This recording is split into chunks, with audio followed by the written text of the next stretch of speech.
Love of 104 ഞാൻ RJ വിനീതാണ്. ഒരുപാട് students വിദേശത്തേക്ക് പോകുന്നുണ്ട്, പഠിക്കാനാണെങ്കിലും ജോലിക്കാണെങ്കിലും ശരി. എന്തായാലും മികച്ച ഒരുപാട് ഓപ്പർച്യൂണിറ്റി വിദേശത്തുണ്ട് എന്നുള്ളത് ഞാൻ അതിനകത്തുള്ള ഏറ്റവും മികച്ച ഒരു കാര്യം എന്ന് പറയുന്നത്. ആൻഡ് ഈ ഒരു കാര്യങ്ങളൊക്കെ പറയേണ്ട പോലെ പറയേണ്ട രീതിയിൽ പറയേണ്ട വിധത്തിൽ പറയേണ്ട സമയത്ത് പറയാനായിട്ട് ഇപ്പോൾ നമ്മളിപ്പോൾ വന്നിരിക്കുന്നത് കാനപ്രൂസ് കൺസൾട്ടൻസിയിൽ നിന്നും രണ്ടുപേരാണ്. ഹായ്. ഓക്കെ, ഇതാരൊക്കെയാണ്? ശാലിനി, ഓക്കെ, കൃഷ്ണേന്ദു.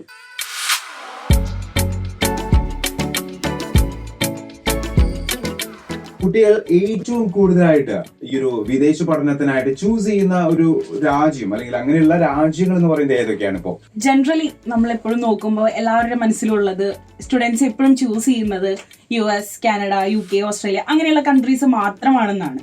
അപ്പോൾ ആക്ച്വലി നമ്മളുടെ ഒരു എക്സ്പീരിയൻസിൽ ഞാൻ ബിലീവ് ചെയ്യുന്നത് കുട്ടികൾ എപ്പോഴും അവരുടെ ഒരു റിക്വയർമെന്റും അതുപോലെ തന്നെ അവരുടെ ഒരു ഫ്യൂച്ചർ പ്ലാനും അനുസരിച്ച് തന്നെയാണ് ഒരു കൺട്രി കൺഫേം ചെയ്യുന്നത്.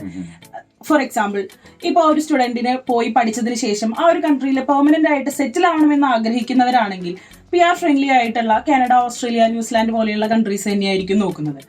ചില കുട്ടികൾ ഇപ്പോൾ ലോ കോസ്റ്റിൽ പഠിക്കുക, അതിൻ്റെ ഒപ്പം തന്നെ ഒരു വിസയിൽ തന്നെ പല കൺട്രീസ് എക്സ്പ്ലോർ ചെയ്യുക, ട്രാവൽ ചെയ്യുക, അങ്ങനെയുള്ള ഒരു പാഷനുള്ള സ്റ്റുഡൻസ് ആണെങ്കിൽ എപ്പോഴും ഫ്രാൻസ്, പോളണ്ട്, ലാറ്റ്വിയ അങ്ങനെയുള്ള യൂറോപ്യൻ കൺട്രീസ് ആയിരിക്കും ചൂസ് ചെയ്യുന്നത്. ഇപ്പൊ അതുപോലെ തന്നെ കൂടുതലായിട്ടും വന്നിട്ടുള്ള ഒരു ട്രെൻഡാണ് കുട്ടികൾ കുറച്ചുകൂടെ വൊക്കേഷണൽ സ്റ്റഡീസിലോട്ട് എന്നുള്ളത്.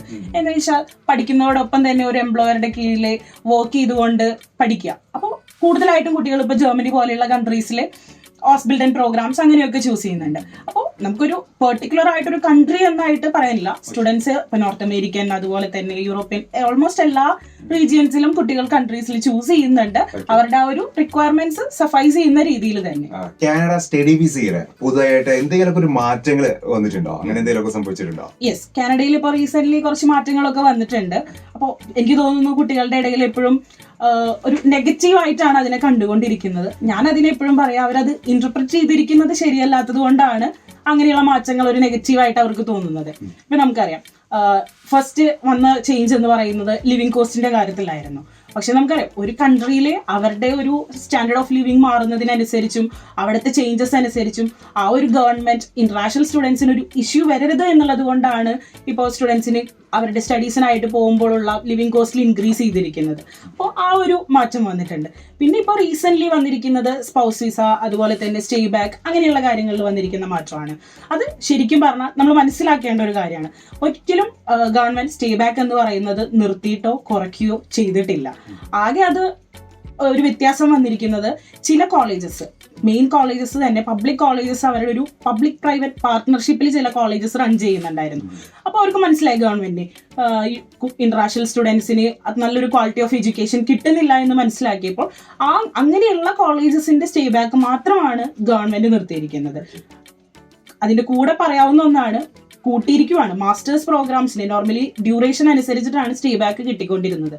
ഇപ്പോൾ മാസ്റ്റേഴ്സ് പ്രോഗ്രാംസ് ചൂസ് ചെയ്യുകയാണെങ്കിൽ അവർക്ക് irrespective of the duration 1 year or more എടുക്കുവാണെങ്കിൽ 3 years തന്നെ സ്റ്റേ ബാക്ക് കിട്ടുന്നുണ്ട്. പോസിറ്റീവ് ആയിട്ടുള്ള കാര്യങ്ങൾ മാത്രമാണ് ആക്ച്വലി വന്നിരിക്കുന്നത്.